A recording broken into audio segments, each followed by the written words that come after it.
Say it with me now. Fun plot day!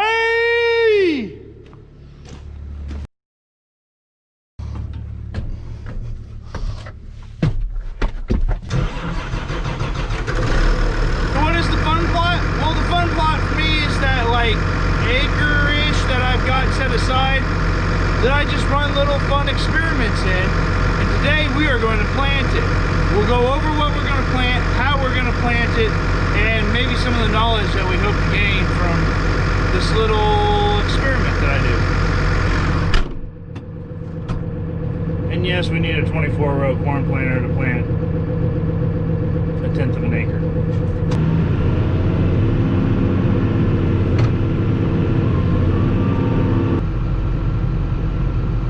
So the goal of this plot is pretty much just to purely have fun. It's the plot that I put, I guess you could say, other people's practices or theories kind of to the test. So as I do a little bit of planter yoga here, maybe I can explain that a little bit more to you guys. So last year, after I harvested some corn off of this little plot that I just put 3 numbers that did really well for champion in there, last year was the first year I ever did this, so I didn't really know what I was going to do. So after I took that corn off, I actually broadcast some rye out there and then just mowed the stalks. Well, actually Wayne mowed the stalks, and we got a pretty nice looking stand of rye out there. So what actually interests me about the rye is that I'm actually going to have to do some cover crops this fall. So I'll start out by saying cover crops are not that common in this area.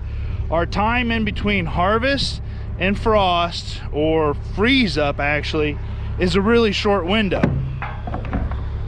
There's some corn in there. And in this area with a predominant corn soybean rotation, we don't have enough time to plant a cover crop after harvest most given years. If you want to get a cover crop in there, you can fly it on, but when you start flying on your cover crops, you're increasing your cost, the amount of seed that you have to actually put out there, let alone the actual cost of the airplane that you're going to have to pay. And then the issue with that is, unless you catch a rain, your cover crops aren't going to really germinate. Wayne's a mowing. So before diving into what I'm trying to gain a little bit of insight with, or we're trying to gain a little bit of insight with here on my fun plot, is that I probably ought to introduce myself. Some of you may not know who I am. My name is Ben Van Rokel. I run this Iowan Farmer YouTube channel that we got going on here. I am a 2nd generation farmer on a family farm, farming with my father. And then also I do run a few acres of my own. We are mainly a corn and soybean farming operation. We put up hay, which is a mixture of round bales and small square bales. We have not done any small square bales yet this year. And actually just a couple of days ago, we finished up the first harvest vlog and planting vlog, where I took the subscribers along with us through the entire spring season. And as if farming doesn't keep me busy enough, I actually have a little farm service LLC company where I sell seed for Champion. I also carry ag leader technology gear, plus we do custom work. And so if that is something that you guys are actually interested in, you might as well hit that subscribe button, ring the little bitty bell next to it, because actually in just about every video, if there's been a video released recently, I give away a sticker when you guys are my favorite comment within 24 hours of the video being posted. And we continue to creep closer to 25,000 subscribers. And when we do, we'll be having a little hat giveaway. Anywho, it's enough chitter chatter about me and this channel. Let's chitter chatter about this fun plot. Last year was my first year with this fun plot right here, and I did a mixture of stuff, and actually I can put a video up here of when we planted that last. Right here in this section, I had 3 hybrids of corn from Champion that did really good in the Iowa First Trials. They were 6 rows each. After I harvested those numbers off, I came in here with some cereal rye, hand broadcast it, and then Wayne actually with that mower right there mowed off the corn stalks, and this is what our stand looks like.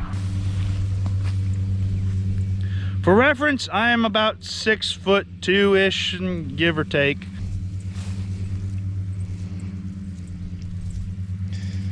And the rye is headed out, and I would maybe consider it to be in the dough stage, I would guess. Cool looking stuff. So the plan for this cool little swath here behind me is I've got 45 feet of it. I'm going to do 15-foot strips of 15-inch row soybeans. What I did right here, you notice it's dead. I sprayed this with Roundup already. This was just the rye cover crop being sprayed off, and that's where the planting conditions that we're testing out here. There's already a flush of weeds starting to come back into it. You can definitely tell that the cover and organic matter isn't as high as probably the biomass that we're going to be gaining from this 30-foot strip that is still green. So what I'm trying to do in this tall stuff here is actually what they call planting green. And when I say they, I'm talking about the cover crop gurus. So we're going to take the planter right here. We are going to plant into it green. I'm obviously got a 30-foot planter and I've got 45 feet, so I'm just going to turn off the half of the planter on one of these last passes when we'll get out to this next strip right out over here. So then after I plant green into this chest high cereal rye here, I'm going to come back with some Roundup and Roundup glyphosate. I'm just going to kill off another 15 feet. That way it's kind of a burn down after planting green situation. And then the last 15 feet, I'm going to find a way, probably with the Bobcat or something like that, to essentially crimp off the top of it, which should terminate the cereal rye. So then as you look over my shoulder right here, you can see I've kind of got another 30-foot swath behind me. This is where I actually tried to go grow conventional corn. As an operation, we haven't grown conventional corn ever, or in a really long time. I can't remember a time we grew conventional corn. It's always been Roundup Ready corn. But there's kind of a market for conventional corn, but you got to do a lot of hoops and jumps. And anyways, learned a lesson last year. Do not plant conventional corn into a sod field that you terminated not too long ago, because you have absolutely no way of controlling the grass. So this stuff was pretty much a failure. So what I ended up doing was basically terminating the whole entire thing, turning around late summer, I rototilled it and planted a cover crop mixture into it. That's what it looks like after the cover crop mixture has been died off and not touched all winter long. This right here has one rototiller pass. So in this 30-foot swath right here, we are going to be switching over to corn. So we're going to have 15 feet or 6 rows of corn that has been rototilled after a cover crop had been planting, no-tilled into a cover crop, and then as we head our way this way, this lovely section right here had 4 different numbers of soybeans in them. 2 were GTLL or GT27 glyphosate and Liberty Ready soybeans. The other 2 were Enlist soybeans. We are a dicamba program, which you guys probably knew. Dicamba was just recently, we're not even going down that road in this video. If you are interested in it, dicamba has recently been, basically the label's been pulled away from them by somebody in California, so you can't even spray dicamba anymore. Put a lot of people in a lot of a lurch. But this is pretty much the situation of what we have in a conventional way down here, a corn soybean rotation where you till the corn stalk or the soybean stubble before you plant into corn. We use a vertical tillage tool. So this will be what most people down here in southern Iowa do before they go to plant their corn. After that, I'm going to go to another 12 rows of corn, except for those are going to be on 60-inch centers.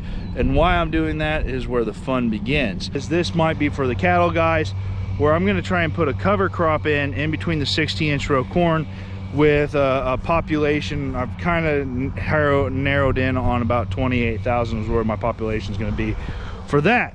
After that is done, then I'm probably going to put in some soybeans, maybe of some newer hybrids that are going to be coming out. They'll most likely be going in right here. And then after I get those little fun experiments done, I can move into the cover crop hybrids that I'm going to be checking out. One of them is actually called Sunn Hemp. And no, it is not the Laffy tobacco, nor is it actually the industrial hemp that Iowa is now legalized.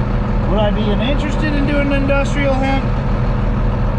I might be interested, open to it, I guess you could say, but the markets haven't developed.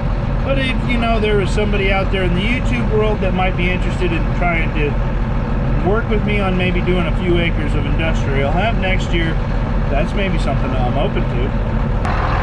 Which hemp has actually been a topic of interest for producers here lately, because in Iowa it's been legalized. But when people actually hear the word hemp, they go to thinking about the Laffy tobacco, and this is not the same stuff. It's actually completely different. And from what I understand, actually there was a lot of hemp grown in this area back in the day. It was used to make ropes and things like that, especially during the World War II time. And apparently this area can really grow some hemp. I'm not highly educated on this, is that there's some public concern that people could go and put their Laffy tobacco out there in the hemp fields to disguise it. And truthfully, if you were to try and do something like that, from what I've heard on the radio and things like that, is that they will cross-pollinate and it will make your Laffy tobacco not so Laffy.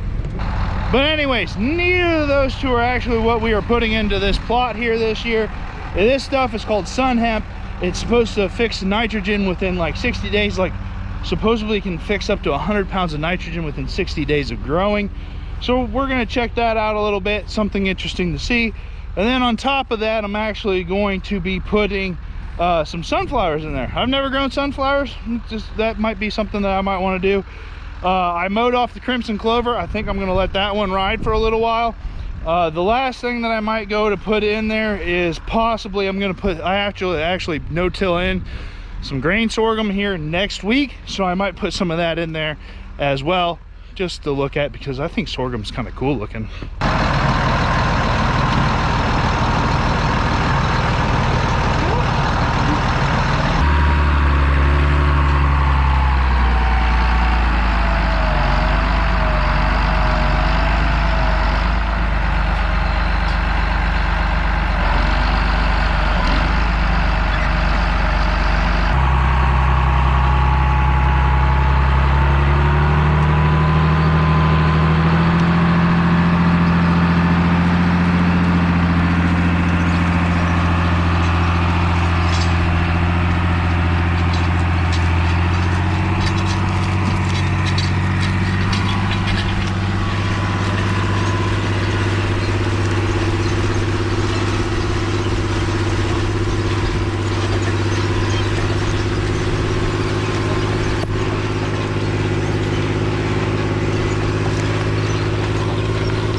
I know how you're going to crimp it. So I'm going to try this.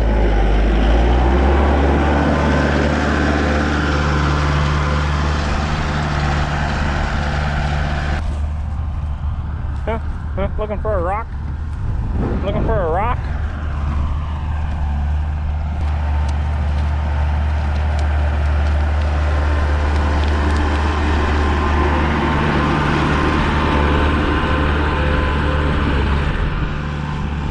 Okay, so the beans are in now, and then I've crimped the rye as well. Kind of, who knows what that's going to look like, but if you're wondering, just drive up S70 and you can check out it. So, Or watch the video. Or watch the video, yeah. So now we're on to the corn planting adventure here.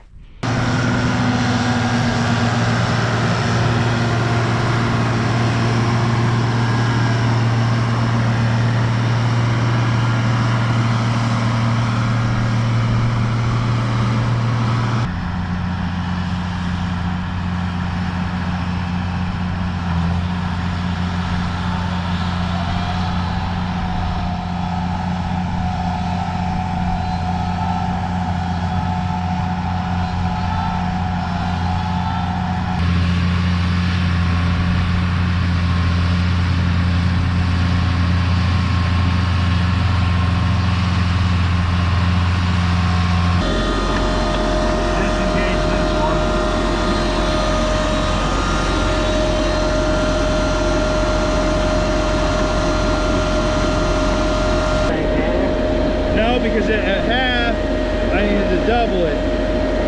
Yeah, if you had all 24 rows, you're going to set it at 58,000. It still plants the same population. That's what I thought. It would, it's just not planting as many rows.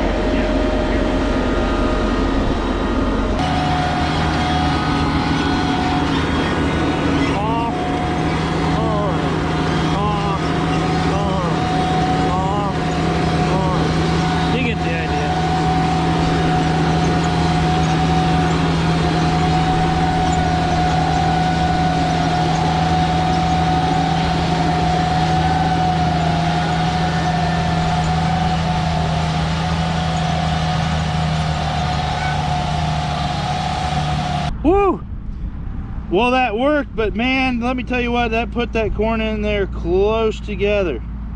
Close together. There's two of them right there apart. That'll be interesting to see. Okay, so we're continuing on here. We are actually doing pretty darn good with this fun plot so far. Some of the rows are a little more crooked than I would have liked to see, but we are now on to the soybean season part of this plot. So I'm going to put in 15 feet of different length soybeans, so like different maturity length soybeans.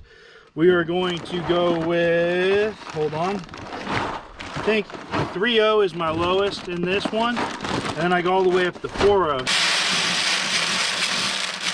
Just putting a little bit of each one of the soybean numbers into these boxes, 3 in a row. So it's like 2 in the back, 1 in the front, or 2 in the front, 1 in the back. And that's how we'll just space it out. So we'll have 15 feet of 3.0 to 4.0 beans. And then as soon as I get done with this, we're gonna plant sunflowers.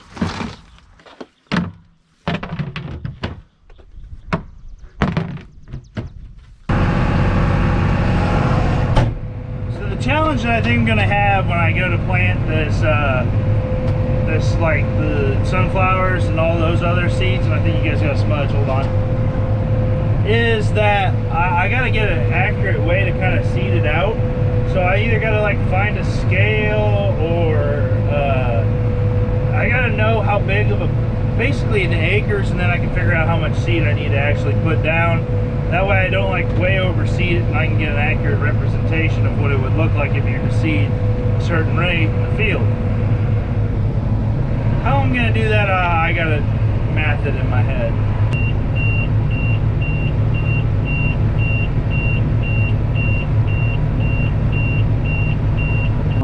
2, 3, 4, 5, 6, 7, 8, 9, 32, 33, 34, 35. Okay. 656 divided by 43,560 is 0.015 of an acre. 1.5% of an acre is in these cover crop strips. 1.5% of an acre. Okay. So according to, I think this is a USDA deal, I can't remember, that they put out, a broadcast application of Sunn hemp is 10 pounds to the acre, and for sunflowers is 8 pounds. 8 pounds to the acre. Okay. So I think I've sectioned off about a pound here. Might be a little bit more. Our seeding method isn't going to be extremely technical here, so we might go a little heavy. Oh man, that's going to be hard to do.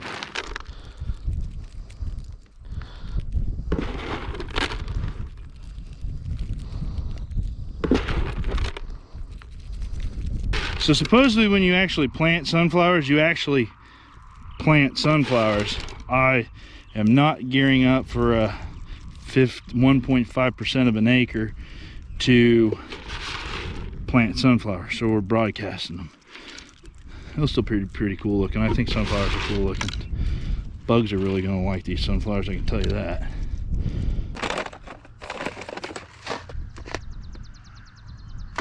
Sunn hemp seed.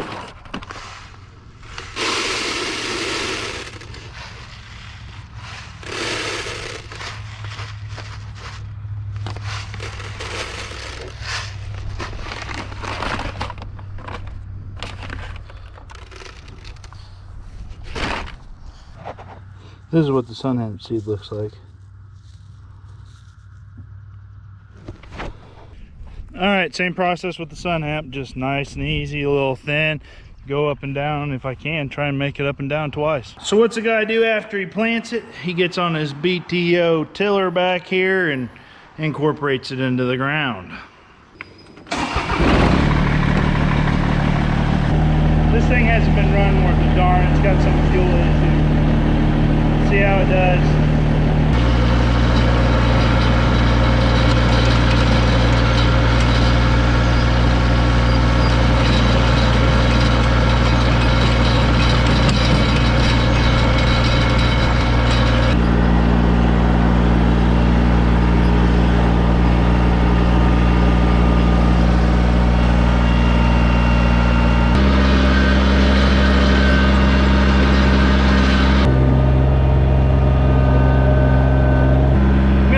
like it, but I'm gonna drive over and kind of pack it in with the mower.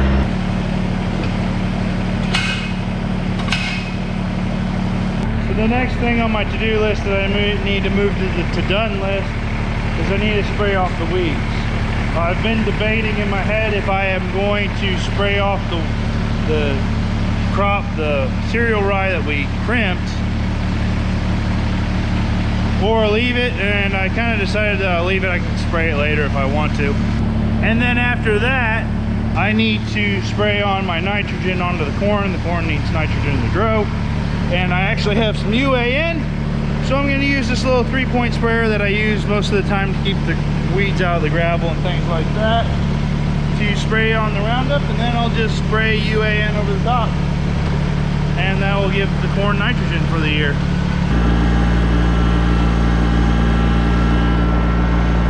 Killing weeds! Don't worry, California, it's not dicamba. So we're in pretty good shape here. I got the UAN into the sprayer, which I obviously forgot to close the cap. That's not going to hurt anything. According to my math, this corn's going to be getting a pretty good shot of nitrogen. Probably somewhere around 200 pounds, give or take. But this is UAN.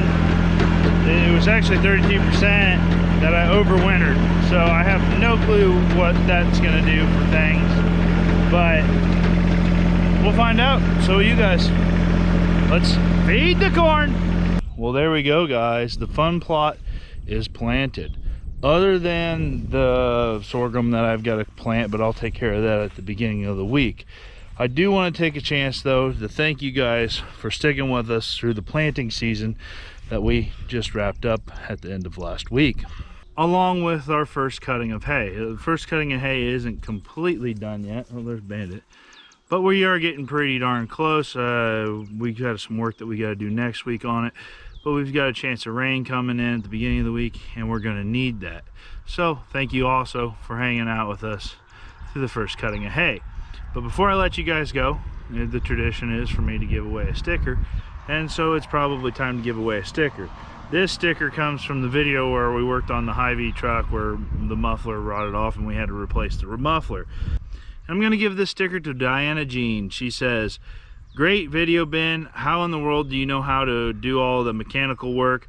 More segments like fishing and seeing the beautiful Iowa countryside." Well, I learned how to do mechanical work by breaking things. I kind of joke with my dad that every year I become a little more mechanically inclined, and that's not really a good thing because every year more and more things continue to break. But maybe I can do some more just kind of recreational things now for videos, where since things will slow down here a little bit for me, maybe I'll go fishing and take you guys with me for one day, and some other things that we like to do around here. But thank you guys again. Thank you for the comment. Send me an email. I'll send you out a sticker. And like always, we'll see you guys in the next video.